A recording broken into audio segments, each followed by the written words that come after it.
നോമ്പ് ചിന്ത 45-ാം ദിനം. ഹൃദയവഴി കാൽവരി. തയ്യാറാക്കിയത് ഫാദർ ഡോക്ടർ വി.പി. ജോസഫ് വലിയ വീട്ടിൽ, ഡയറക്ടർ, കൃപാസനം.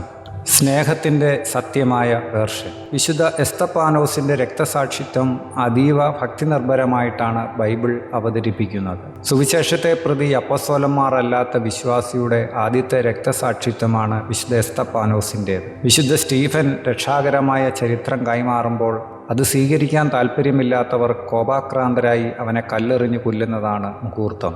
കല്ലുവന്ന് നെഞ്ചും തലയും തുളച്ചും പൊട്ടിച്ചും അവൻ്റെ പ്രാണൻ പിടയുന്ന സമയം അവൻ മുകളിലേക്ക് നോക്കുന്നു. അപ്പസ്തോല പ്രവർത്തനം 7:55.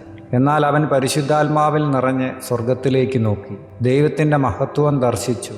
ദൈവത്തിൻ്റെ വലതുഭാഗത്ത് യേശു നിൽക്കുന്നതും കണ്ടു. അപ്പോൾ എസ്തപ്പാനോസ് പറയുന്നു, പിതാവേ, ഈ തെറ്റുകൾ അവരുടെ മേൽ ആരോപിക്കരുത്, അവരോട് ക്ഷമിക്കണമേ.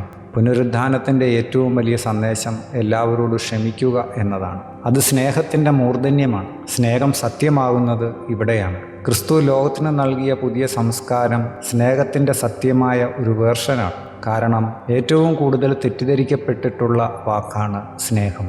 പക്ഷേ സത്യമായ സ്നേഹത്തെ, കളങ്കവും കലർപ്പും ഇല്ലാത്ത ഒരു സ്നേഹത്തെ, ദ്രോഹിക്കുന്നവരെ പോലും ആശീർവദിക്കുന്ന ഒരു സ്നേഹത്തെ, ഒരു മൂല്യവ്യവസ്ഥിതിയെ ലോകത്തിന് കൈമാറിയതാണ് ക്രിസ്തുവിൻ്റെയും സുവിശേഷത്തിൻ്റെയും വിജയം. കുറച്ചുകൂടി സൗഹൃദമുള്ള ഒരിടമായി ഭൂമിയെ മാറ്റിയതിൽ ക്രിസ്തു വിജയിച്ചു എന്നുള്ളതാണ് ക്രിസ്തുവിൻ്റെ ശിഷ്യനായ എസ്തപ്പാനോസിൻ്റെ മരണത്തിൽ നിന്ന് മനസ്സിലാകുന്നത്. എസ്തപ്പാനോസ് മുകളിലേക്ക് നോക്കുമ്പോൾ സ്വർഗം തുറന്നിരിക്കുന്നത് കാണുന്നുണ്ട്. അവിടെ പിതാവിൻ്റെ വലതുഭാഗത്ത് പുത്രനെ കാണുന്നുണ്ട്. പക്ഷേ ക്രിസ്തു പിരിയുമ്പോൾ പറയുന്നത് ഇതൊന്നും കാണാതെ വിശ്വസിക്കുന്നവരാണ് ഭാഗ്യവാന്മാരെന്നാണ്. ഇതൊന്നും കാണാതെയാണ് ഈശോ മരിച്ചത്.